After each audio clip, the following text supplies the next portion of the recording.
Nabi Syits adalah seorang nabi yang diriwayatkan oleh Ibnu Katsir. Nabi Syits adalah putra Nabi Adam dan tidak termasuk dalam 25 nabi dan rasul yang disebutkan dalam Al-Quran. Nama Syits artinya adalah anugerah Allah.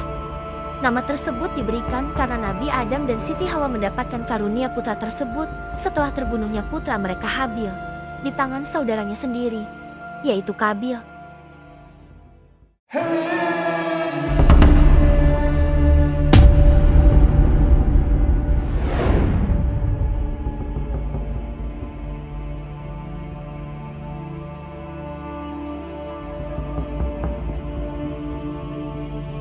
Dalam agama Kristen dan Yahudi nama Nabi Syits disebut Set. Nabi Syits lahir 5 tahun setelah Habil dibunuh oleh Kabil, yakni 235 tahun setelah Adam diturunkan dari langit ke bumi. Adapun menurut sebuah riwayat, Syits adalah keturunan Adam, sedangkan Yafith adalah saudara seimannya. Saat Nabi Syits dilahirkan, Nabi Adam berusia 930 tahun. Wasiat diberikan kepadanya karena beliau memiliki kelebihan dari segi keilmuan, kecerdasan, ketakwaan, dan kepatuhan dibanding anak Nabi Adam yang lain. Begitu mulia Nabi Syits hingga ia diamanahkan untuk menjaga Nur Rasulullah sampai akhir hayatnya. Allah juga menunjuk Syits sebagai nabi dan menurunkan atasnya 50 sahifah atau lembaran yang di dalamnya terdapat dalil-dalil, hukum, sunnah, fardu, serta syariat-syariat dan batasan hukum Allah.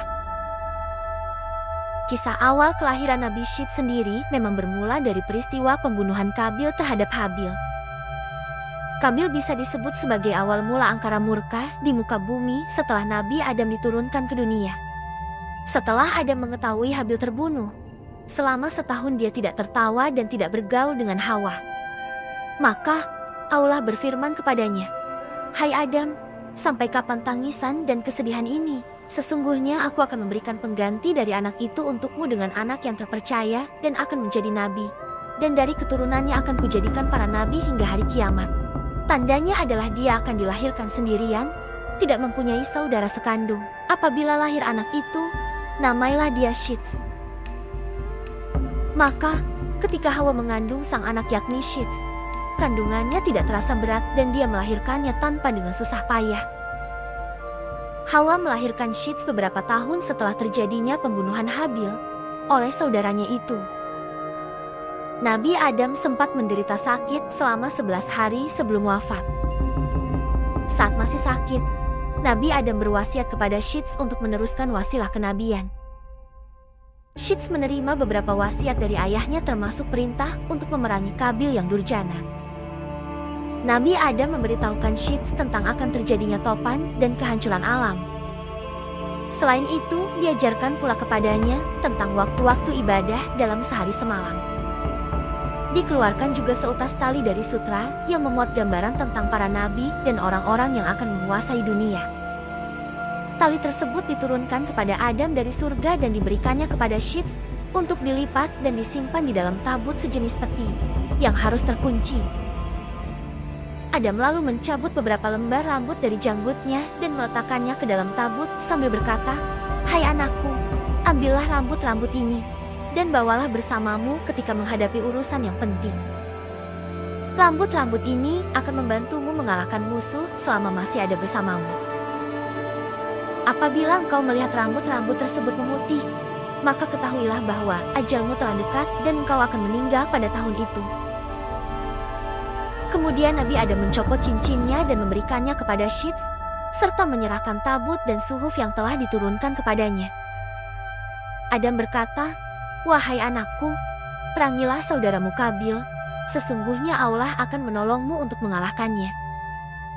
Demikianlah wasiat terakhir yang disampaikan oleh Adam kepada anaknya, yaitu Nabi Syits. Hal itu kemudian berujung pada peperangan pertama di muka bumi, setelah Nabi Adam diturunkan ke dunia. Menurut sebuah riwayat yang berasal dari Abu Dzar, Muhammad bersabda, "Sesungguhnya, Allah menurunkan 104 suhuf lembaran.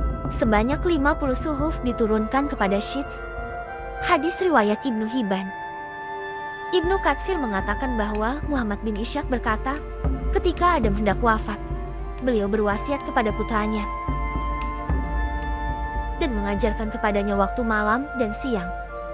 Adam juga mengajarinya ibadah pada waktu-waktu tersebut dan memberitahukan kepadanya akan terjadi angin topan setelah itu.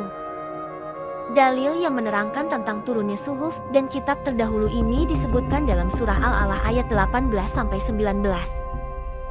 Allah Subhanahu wa Ta'ala berfirman, "Sesungguhnya ini terdapat dalam kitab-kitab yang dahulu, yaitu kitab-kitab Ibrahim dan Musa." Isi suhuf Nabi Syits menerangkan seputar dalil-dalil Allah, fardu-fardu, hukum-hukum, sunnah-sunnah, syariat-syariat, dan batasan-batasan hukumnya. Nabi Syits kemudian membacakan isi kandungan suhuf yang diterimanya dan mengajarkannya kepada Bani Adam. Terdapat 16 nasihat yang diucapkan oleh Syits bin Adam, supaya seorang mukmin memiliki kualitas atau keunggulan diri, di antaranya yaitu sebagai berikut. Pertama adalah mengenal Allah, para malaikatnya dan menaatinya. Kedua, mengenali kebaikan dan keburukan. Adapun kebaikan hendaklah diraih dicita-citakan, sedangkan keburukan hendaklah menjauh darinya. Ketiga, mendengarkan dan menaati perintah penguasa atau raja penyayang yang telah diangkat Allah sebagai khalifah di bumi dan menguasakannya untuk memerintah negeri dan hamba-hambanya. Keempat, berbuat baik kepada kedua orang tua. Kelima, melaksanakan yang ma'ruf berdasarkan kemampuan yang dimiliki. Keenam, memperhatikan nasib kaum papa. Ketujuh, intoleransi terhadap orang asing musuh agama. Kedelapan, berani dalam menaati Allah. Kesembilan, menjaga diri dari melakukan kejahatan. 10, bersabar karena mempertahankan iman dan keyakinan. 11, jujur dalam bertutur kata. 12, berlaku adil. 13, bersikap warak dalam urusan duniawi.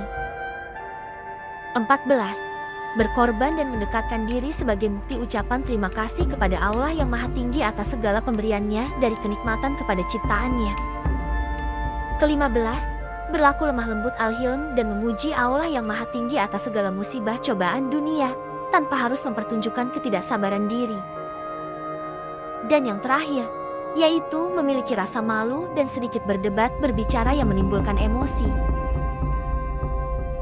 Selain Nabi Syits, Allah Subhanahu wa Ta'ala juga menurunkan suhuf kepada Nabi Adam yaitu 10 suhuf, Nabi Idris 30 suhuf, Nabi Ibrahim 10 suhuf, dan Nabi Musa 10 suhuf.